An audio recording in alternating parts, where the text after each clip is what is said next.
Hello, everyone. Let's continue with the we say advantage and then disadvantage. Okay. I'm going to start now. Let me share my screen here.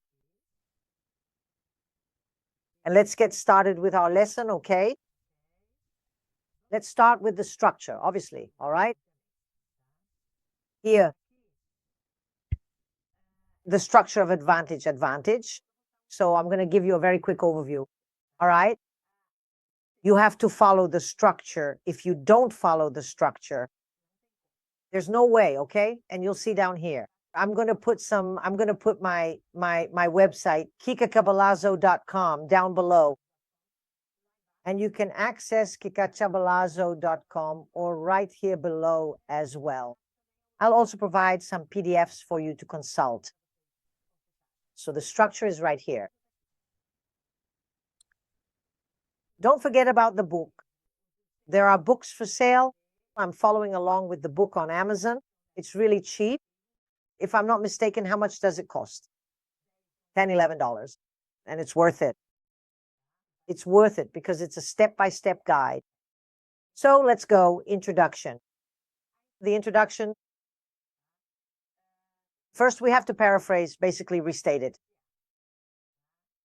What do you mean, Kika? Well, paraphrasing is another thing that I'm going to, in the next class, work on with you. How do you paraphrase? It's really easy. For paraphrasing, we take that big topic up there, that big topic. Let's say we're talking about traveling abroad, okay? Nowadays, people are going more and more overseas, either to study at universities or to work in foreign countries. This trend of moving abroad for educational or professional reasons has become increasingly common in recent years. What are the advantages and disadvantages of this development? So then we're going to rephrase or restate that big topic up there. So instead of nowadays, we'll use these days. I'll show you roughly how it's done, but then I'll show you step by step. Okay, these days, and then I'll say it in another way. In other words, I'll use a passive voice or perhaps a different tense. So that's paraphrasing, either by using synonyms or through word formation, which means changing words from an adjective to a noun, for example. Paraphrasing can also involve slightly altering the structure of a sentence or rewording phrases to express the same idea in a different way. I'll give you all of this later, but let's keep things simple so we can get there later. So let's paraphrase. Right after that, here I put a question mark. Support the first sentence. I put a question mark. What would that be? It's optional for you to add a little support to that first sentence, which is a paraphrase. Right after that, this is important. You will have to present the thesis. What is the thesis? The thesis, which is essentially the main idea or central argument of your essay, is your topic for body paragraph 1 and also serves as your topic for body paragraph 2. For example, let's say it's about people who are living abroad away from their home countries. Look, what would be the topic? Your big topic, the main subject you want to discuss in detail.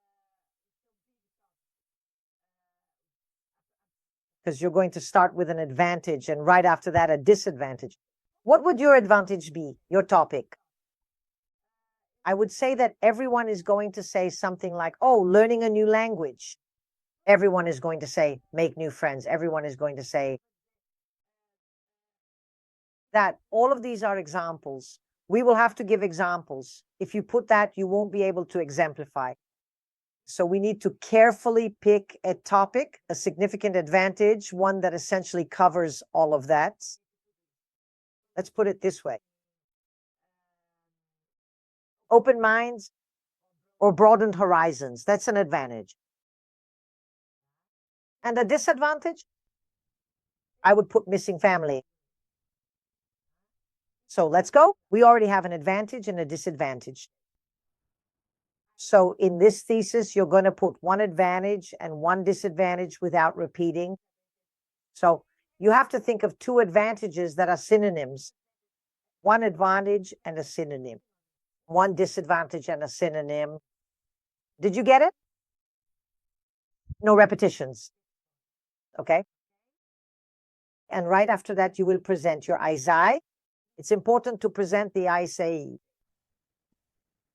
This Isai we'll discuss. Okay. Then we move on to body paragraph 1, which is the advantage I already mentioned earlier. So here it would be broadening horizons, which we've already talked about here. And, here we could have put open minds so as not to repeat. Okay? Broadening horizons. Then we'll have to use the tell. But what is the tell, Kika? I'm going to talk about the tell very soon in the next class. I'll also talk about the tell. The tell, just to give you a quick overview here, is your topic. The T stands for topic, which simply means your main subject, your topic. Broadening horizons. The biggest benefit of living abroad is that people, the Rhoda and the Rio come right after. I will have to explain. Explanation is the hotel, the explanation, the edutel. In other words. Then I'll explain why my main point, my sales pitch, is broadening horizons. Then I'll explain. Right after that, it's the E, for example, right? I'll be talking about the tell all the time, because if you don't have the tell, you lose focus. So the tell is to tie you to the paragraph, okay? Right after that comes the example. That's when we can use, for instance, comma. Learning a new language. There are plenty, okay? Make new friends, taste new foods, experience new cultural experiences, and so on. And finally, the lin from tell, look, T-E-L-I, tell, no, in the paragraphs. You have to have the tell. You can't skip the tell, understood? Then we are going to tie paragraph 1 to the advantage. The link here would act as a conclusion to the paragraph, making it clear how paragraph 1 connects to the advantage. We always use it like this. Therefore, thus, this makes people more well-rounded. Just close the paragraph. We need to close the paragraph. Understood? Then we move on to paragraph 2. Paragraph 2, which is over there. Okay? Now, body paragraph 2 would be the disadvantage, specifically your disadvantage. Okay? What would the disadvantage be? I would put here about traveling in my book, if you go on Amazon. Maria Cristina Cavalazzi, the book, The Advantages of Vantage, has the whole essay on traveling abroad, living abroad, whatever. And then there are also the common mistakes, which are really cool to see in the book regarding this very essay, specifically about traveling abroad, going abroad, living abroad, whatever. So the disadvantage, we move from body paragraph 1 to body paragraph 2, which would be the disadvantage.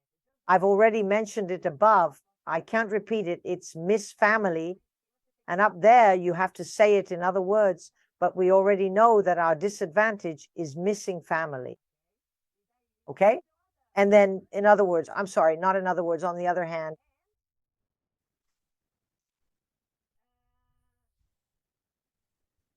people miss family. I'm just putting it like this, right? Travelers, whatever. The main disadvantage is that people miss their family, and so on. You can do quite a lot with this. Later, I will stop. I will talk to you so you don't use simple words, but rather complex ones. I'll provide all of this, and it will be gradual. So I can't give you everything at once. That's all. So I'm going very slowly. I'm showing the structure. And right after that, we'll see. And then the grammar comes along too. Today, I'll still give a bit of grammar so that in the next class, we can already start working the essay. Well, in body paragraph 2, we will be talking exactly about this topic in detail. Let's go. to paragraph 2. Hold on just a moment, please. Let me check something real quick. Let me see. I'm recalling